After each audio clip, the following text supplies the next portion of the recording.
Bom dia a todos. O meu nome é Luís Ferro e dou-vos uma vez mais as boas-vindas a mais um vídeo do canal Chambra. E hoje nós vamos tratar de um dos temas mais apelativos no que diz respeito ao campo da cura, que é precisamente a cura pelos chakras. Se estiveram atentos, hão de ter reparado que nas últimas semanas nós libertamos uma série de vídeos dedicados cada um deles a um dos 7 principais chakras do corpo humano, as suas principais características, a sua localização, as partes do corpo e do sistema endócrino que cada um regula e principalmente os aspectos de consciência associados a cada um deles. Mas hoje nós vamos ainda mais longe e vamos nomeadamente ver como todos eles funcionam em conjunto e como é que se processa afinal a cura pelos chakras. Mas vamos começar pelo princípio. O que é que são afinal os chakras? Ora bem, em sânscrito, chakra significa roda ou vórtice. E é isso precisamente que eles são, uns vórtices energéticos. E como vórtices energéticos que são, estão sempre em constante movimento, quer captando energia do exterior, quer doando e libertando energia para o exterior. Ora bem, a primeira referência conhecida aos chakras vem dos antigos Vedas, as mais antigas escrituras hindus, e aparecem associadas à filosofia tântrica e à energia Kundalini. Sendo que a filosofia tântrica e a energia Kundalini não têm nada a ver com os significados que nós aqui, no Ocidente, nos habituamos a conceder-lhes.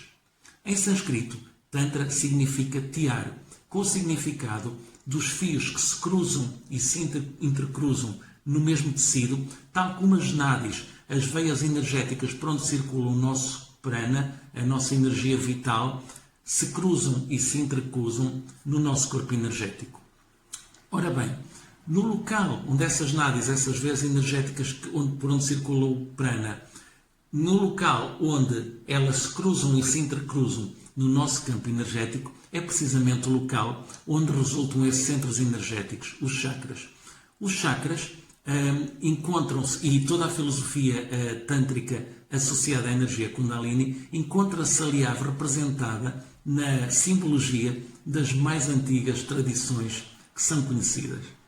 Se olharmos para o famoso bastão da vida de Hermes, o não menos famoso caduceu, vamos a perceber que ele não é mais do que uma representação simbólica da antiga filosofia da Kundalini.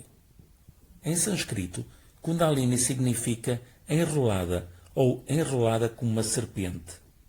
Se olharmos com atenção para o caduceu, nós vemos que ele se compõe precisamente de 2 serpentes entrelaçadas, que representam os 2 principais canais de energia ao longo da coluna, chamadas Ida e Pingala. Quando este fluxo de energia, Ida e Pingala, é equilibrado, a energia interna flui através do canal central chamado Sushumna, e quando este canal se torna ativo, são despertados em nós sensações de intensa paz e tranquilidade.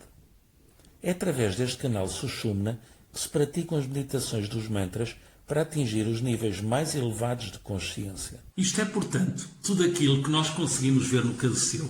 Mas vamos ver agora também aquilo que não conseguimos ver à primeira vista. Tal como já vimos, o caduceu é uma representação externa dos caminhos internos de energia e das suas interseções ao longo do corpo humano. Ora bem, a interseção desses caminhos de energia correspondem a centros de energia que no caduceu são representados pelo cruzamento das 2 serpentes. Os pontos onde as 2 serpentes se cruzam correspondem aos centros de energia denominados chakras. Portanto, este conceito dos chakras da filosofia tântrica e da energia Kundalini encontra-se presente e retratado na simbologia e no conceito das mais antigas filosofias da antiguidade, nomeadamente aquelas de origem oriental. Mas de que maneira é que ele está retratado igualmente aqui no Ocidente e até em alguns daqueles que são considerados símbolos da modernidade? Vamos ver. O bastão da Asclépio é outro símbolo ancestral que utiliza a simbologia de uma serpente enrolada. Mas ao contrário do caduceu de Hermes, que possui 2, o bastão da Asclépio possui apenas uma. Segundo a lenda, Asclépio teria sido criado pelo centauro Quiron, que o iniciou nas artes da cura, e Asclépio cresceu para se tornar um dos mais célebres curadores da antiguidade. Se olharmos com atenção, e tal como no caduceu, o bastão da Asclépio possui igualmente pontos de interseção da serpente com o bastão, que correspondem a centros de energia os chamados chakras. Curiosamente, o bastão de Asclépio tornou-se o símbolo da profissão médica e da medicina, devido à capacidade curadora e à fama de curador de Asclépio. Mas, curiosamente, a maior parte das pessoas já não estão cientes da antiga prática de onde esse símbolo teve origem. Mas tal como é referido numa das mais famosas leis herméticas que diz que o que está em cima é igual ao que está em baixo, esta estrutura representada pelo caduceu e pelo bastão de Asclépio é replicada em muitas outras dimensões da realidade, desde o infinitamente grande até o infinitamente pequeno. Aliás, se virmos com atenção, as duas serpentes entrelaçadas que simbolizam as nossas nádis, as nossas veias energéticas que se entrelaçam ao longo do nosso campo energético, é um padrão que se repete a todos os níveis da criação, incluindo nas hélices do nosso DNA, que estão no fundamento da nossa própria existência. Este conceito de chakras, da filosofia tântrica e da energia Kundalini está, portanto, disseminado um pouco por toda a parte, mesmo naquelas ciências que não conhecem nem reconhecem a sua existência. Mas como está afinal montado todo este edifício, como é que se organiza toda esta estrutura energética de que todos nós somos constituídos? Em primeiro lugar, nós temos que saber que tudo no mundo é onda, tudo no mundo é energia, tudo no mundo é vibração. As diferentes dimensões são apenas constituídas por diferentes frequências de onda. Todo o universo material, tudo aquilo que nós vemos, tudo aquilo que nós conhecemos, é apenas uma das infinitas dimensões do universo, diferente de todas as outras, apenas porque vibra numa diferente frequência de onda. Mas existem muitas outras dimensões a vibrar em diferentes frequências de onda e ocupando o mesmo espaço que nós não conseguimos a perceber da sua existência, não as conseguimos discernir apenas porque os nossos sentidos não são capazes de as captar e, portanto, não tomamos conhecimento delas. Se quiserem saber mais sobre a limitação dos nossos sentidos físicos e da maneira como eles nos impedem de conhecermos a verdadeira realidade à nossa volta, eu vou deixar o link da playlist relacionada com a nossa percepção quântica da realidade e de como, na realidade, nós não fazemos ideia nenhuma de tudo aquilo que se passa à nossa volta, aqui na descrição deste vídeo, para quem quiser poder consultar ou relembrar. Mas voltando à estrutura do universo, portanto, em diferentes dimensões, o que nós vemos é que toda essa estrutura é replicada igualmente nos nossos corpos energéticos, que também eles existem em diferentes dimensões, vibrando em diferentes frequências de onda. Nós temos, portanto, 3 corpos energéticos mais densos que correspondem aos 3 chakras, chamados os chakras materiais, e depois temos 4 corpos energéticos mais sutis que correspondem aos chamados chakras espirituais. Estes 7 corpos ocupam todos o mesmo espaço, à volta do corpo humano, quase como se fossem matrioscas, aquelas bonecas russas que encaixam todas umas dentro das outras. Mas como estes corpos ocupam todas as diferentes dimensões do espaço, eles interpenetram-se, criando uma única unidade, um único ser holístico, um ser completo em todas as suas dimensões. Ora bem, quando nós compreendemos que no universo tudo é energia, tudo é onda, tudo é vibração e que toda a realidade à nossa volta nada mais é do que a manifestação física de uma determinada frequência de onda, nós não podemos deixar de compreender igualmente que qualquer sintoma físico que apareça no corpo de uma pessoa não é mais do que a manifestação física da realidade energética que se passa nesse momento na consciência dessa pessoa. E ao compreendermos que qualquer sintoma físico não é mais do que o reflexo, uma manifestação física naquele corpo, da realidade energética que resulta de uma tensão na consciência daquela pessoa, isso dá-nos uma compreensão ainda muito mais importante.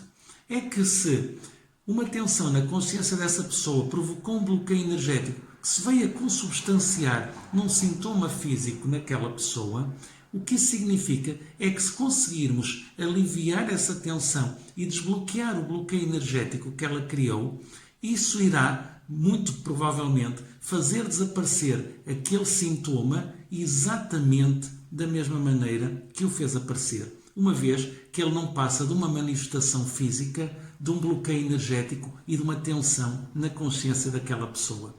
E o que isto significa, em último caso, é que a cura é, por excelência, uma ação de transformação.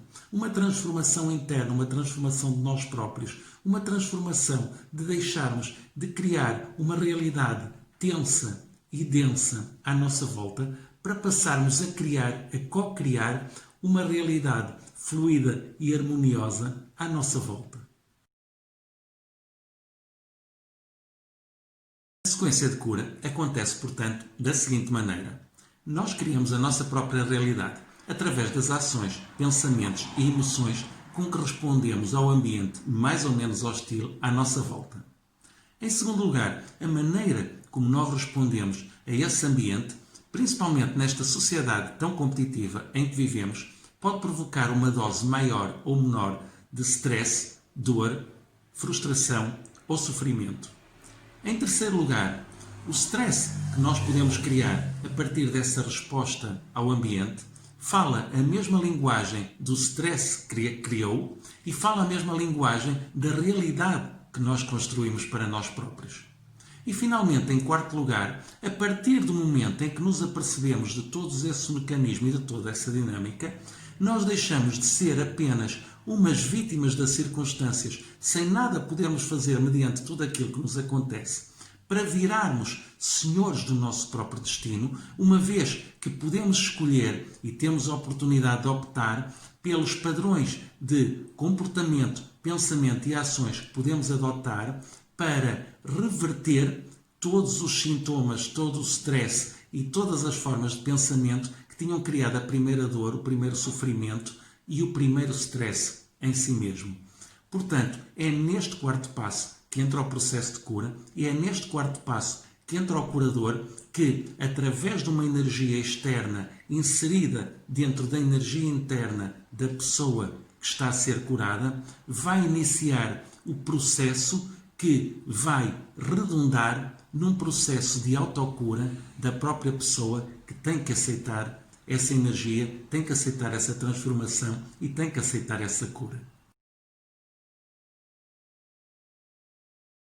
A cura é, portanto, do ponto de vista de quem está a ser curado, um processo de autocura, de transformação interna. Ao aceitar a energia externa que está a entrar no seu próprio ser, desbloqueie todas as tensões e todos os bloqueios acumulados que impediam a livre circulação do prana no seu próprio corpo energético.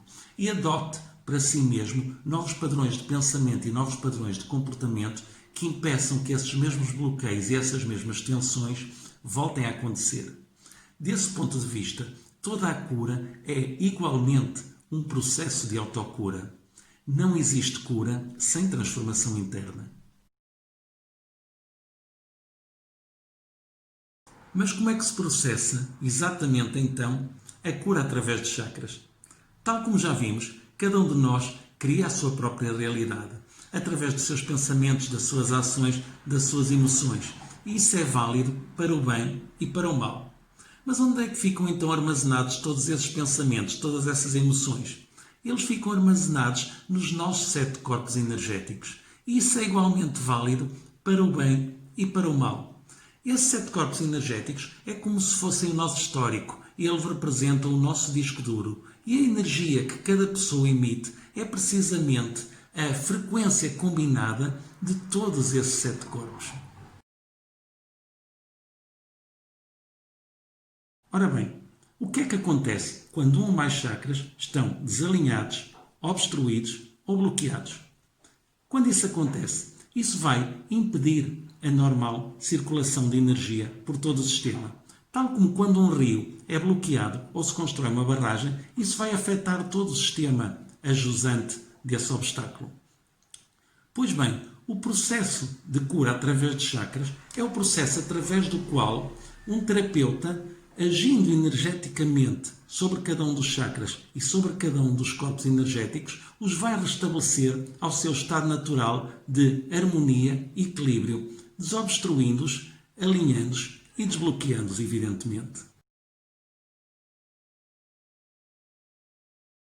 Existem muitos sistemas de cura energética, uns mais conhecidos do que outros, tais como o Reiki, a cura reconectiva, o sistema corpo-espelho, o método Silva. Mas aquilo que os une, quer o refiram explicitamente ou não, é que, como todos eles promovem e aspiram ao bem-estar completo do ser humano, quer atuem diretamente sobre eles ou apenas imitam uma frequência que vai harmonizar todo o corpo energético da pessoa, todas essas curas, todas essas transformações são conseguidas através dos chakras, porque são os chakras que recebem e que distribuem energia prana por todo o corpo da pessoa que está a ser tratada. Portanto, qualquer sistema de corpo energético, quer o refira explicitamente ou não, quer trabalhe diretamente sobre os chakras ou não, o objetivo último é, ao harmonizar os chakras e aumentar e promover a fluidez em todo o corpo energético, estar a trabalhar sobre eles. Inclusivamente, outras disciplinas que não atuam apenas energeticamente, mas no campo físico, como a medicina tradicional chinesa ou yoga, não fazem mais do que também, através dos seus próprios métodos, trabalhar, harmonizar os chakras e, portanto, modificar o campo energético da pessoa que, neste caso, ou está a ser tratada na medicina tradicional chinesa ou está a praticar o yoga. E este é, portanto, o vídeo de hoje, que pretende sumarizar tudo aquilo que foi dito nos vídeos anteriores, em que tratamos de cada um dos 7 chakras em particular, e hoje tratamos do conjunto de como se pode processar a cura pelos chakras e de como, a mais ainda importante do que o papel do próprio curador, é o papel da pessoa que está a ser curada, que assume um papel fundamental como líder da sua própria vida, como condutor da sua própria realidade e que pode e tem um papel importantíssimo em aceitar ou não aceitar toda a energia que vem numa primeira fase de uma fonte externa e que tem que depois de aceitar não apenas essa energia, mas as transformações que essa energia vai criar no seu campo energético e no seu próprio ser e transformar essas transformações energéticas em novos padrões de comportamento, novos padrões de ação, novos padrões de emoção e, portanto, e dar seguimento a todas essas transformações de encontro à tal autocura e à tal transformação pessoal que eu não me canso de realçar neste vídeo. Isto encerra, portanto, o vídeo de hoje. A todos vocês que tiveram desse lado a minha mais profunda gratidão. Se este vídeo vos disse alguma coisa, eu peço para deixarem um like. Se acham que este vídeo pode ajudar alguém que conheço, eu peço que o compartilhem. E despeço-me de todos vocês com profundo amor e gratidão. Até ao próximo vídeo do canal Chambra. Bom dia a todos.